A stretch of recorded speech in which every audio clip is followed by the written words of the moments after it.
देखना। पीरियड में leakage problem, use your boyfriend's mouth.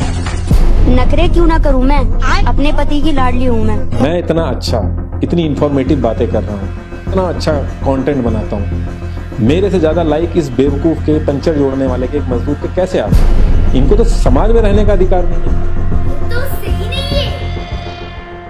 Alright, let's face it, आज तक हम सब में से हर किसी का सामना क्रिंज कंटेंट से हुआ है, भले से वो यूट्यूब हो, इंस्टाग्राम हो, फेसबुक हो या फिर आपका पड़ोस हो।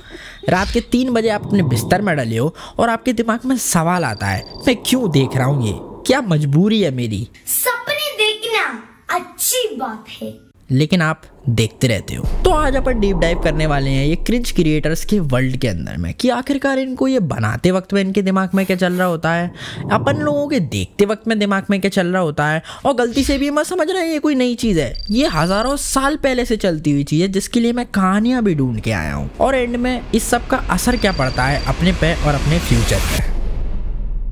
तो सबसे पहले तो अपन को इस सवाल का जवाब ढूंढना पड़ेगा कि आखिरकार अपन सब ये क्रिंज कंटेंट को देखते क्यों हैं। अपन को ये सब देखते वक्त ना शर्मिंदा तक महसूस होता है, लेकिन अपन देखते रहते हैं, पर क्यों? सब कुछ शुरू होता है हमारी ब्रेन की वायरिंग से। नील पोर्टमैन की अम्यूजिंग आवरसेल्फ टू डेथ से ये सब कुछ उठाया गया है कि अपना जो पूरा मैटर है वो है इंस्टेंट ग्रेटिफिकेशन का। जैसे ही अपने सामने कुछ भी शॉकिंग, इनसेंसिटिव, कंट्रोवर्शियल आता है, अपने अंदर में एकदम से एक हार्मोन रिलीज होता है जिसको कहा जाता है डोपामिन, जो कि एक फील गुड हार्मोन। डोपामिन अपन को अच्छा महसूस करवाता है, क्योंकि वैसे तो अपन है नहीं, और अपन को एक रिवॉर्ड मिलने की फीलिंग महसूस करवाता है। और जब ये अपना हाथ मिलाता है अपना दिमाग ना इस्तेमाल करने पे, तो बनता है सबसे बेस्ट कॉम्बिनेशन।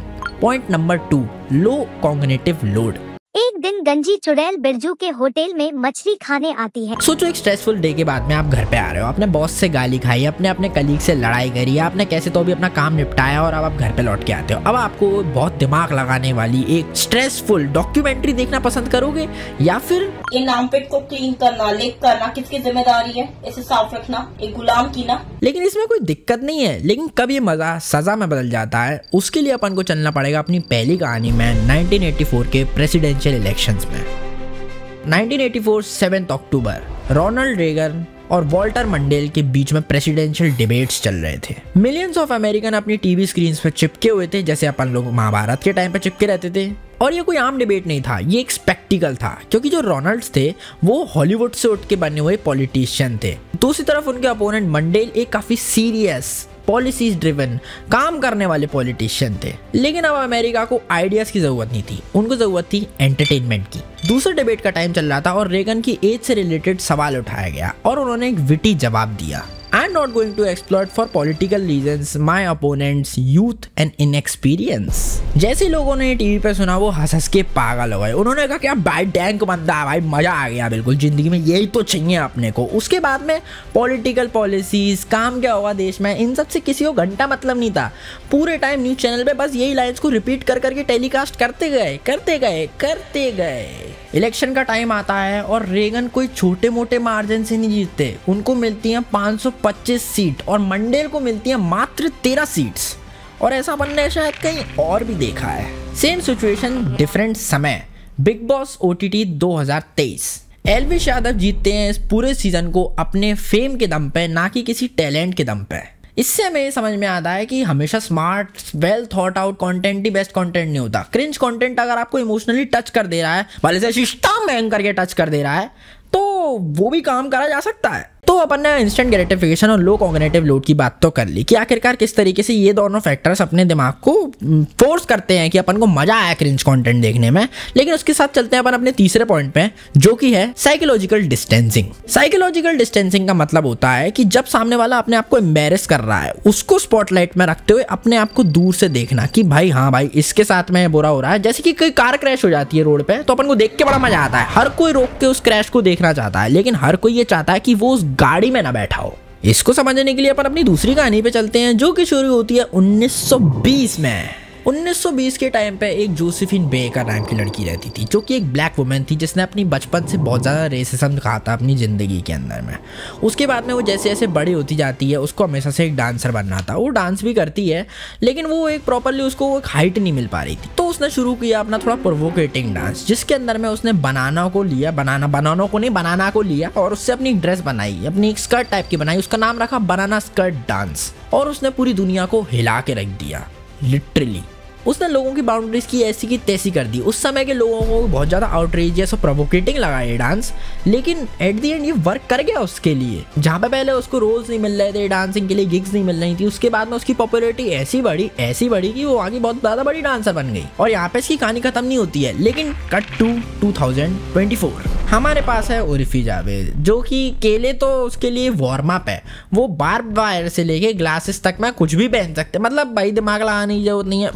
माइक के कपड़े बन सकते हैं, कैमरे के कपड़े बन सकते हैं। जैसे एक सेंचुरी पहले बेकर ने अपनी बाउंड्रीज को पुश किया था, उर्फी सेम काम कर रही है, उसको सेम काम करते हुए सेम सक्सेस मिल रही है।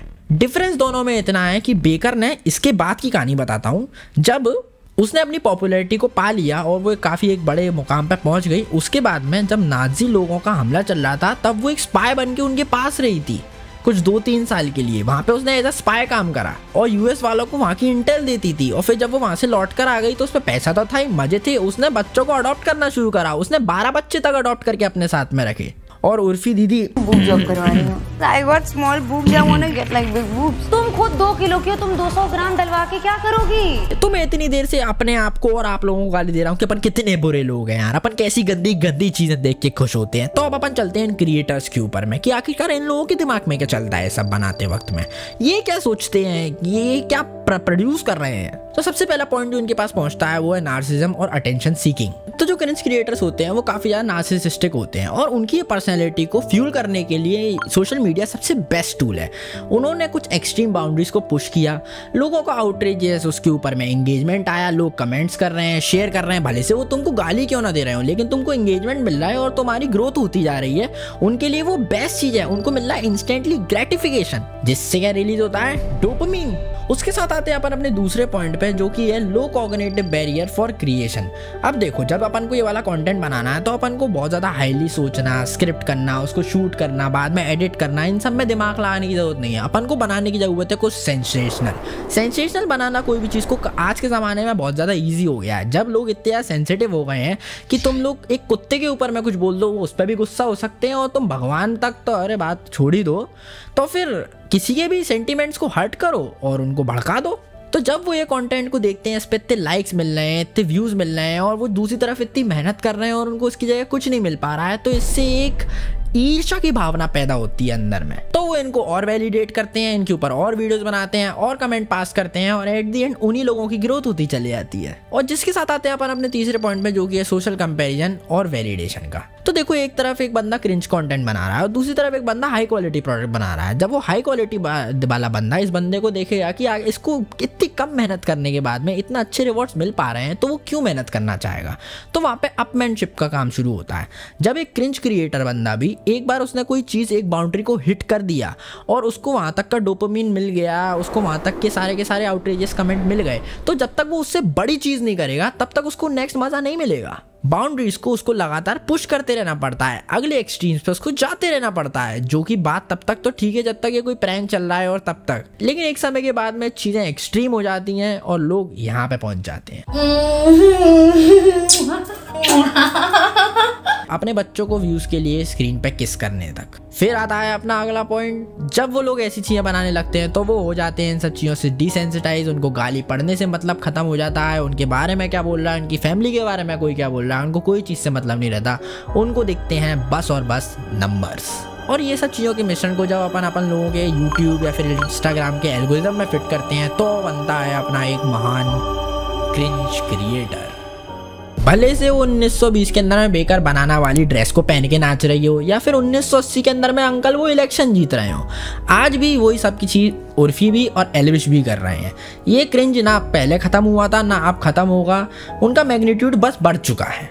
अपन लोगों को सबको दिख रहा है। इसको सुधारने के लिए अपन को क्रिएटर्स को सुधारने की जरूरत नहीं है, अपन को सेल्फ रिफ्लेक्शन करने की जरूरत है, क्योंकि इनको जो फ्यूल मिल रहा है वो अपने आउटरीच और अपने आउटबर्स्ट से मिल रहा है। जब ये कोई फालतू चीज बोलते हैं या करते हैं, अपन उस पर अपना एंगेजमेंट देते हैं। अगर अपन को उस चीज से फर्क पड़ना बंद हो गया कि भाई तू कैसे भी कपड़े पहन के घूम या तू कुछ भी कर, मुझको कोई मतलब नहीं है, ये उसी दिन अपने आप खत्म हो जाएंगे। क्योंकि सामने वाले पे उंगली उठाना काफी इजी होता है। अपने को सेल्फ रिफ्लेक्ट करने की जरूरत है और खुद को देखने की जरूरत है, और मुझे भी देखने की जरूरत है, क्योंकि बहुत ज्यादा कम व्यूज आते हैं, मुझे बहुत बुरा लगता है। मैं भी क्रिंज वीडियोस बनाने लगूंगा। प्लीज इस वीडियो में तुम सब्सक्राइब मत करो, लाइक मत करो, बस कमेंट छोड़ के जाना, मुझको गाली दे के जाना। मैं माँ की गाली सुनना चाहता हूँ। और मैं मिलूंगा आपसे अगली वीडियो में किसी अगली डीप डाइव के साथ में, किसी जगह पे कहीं पुरानी कहानियां सुनाते हुए। तब तक के लिए कट।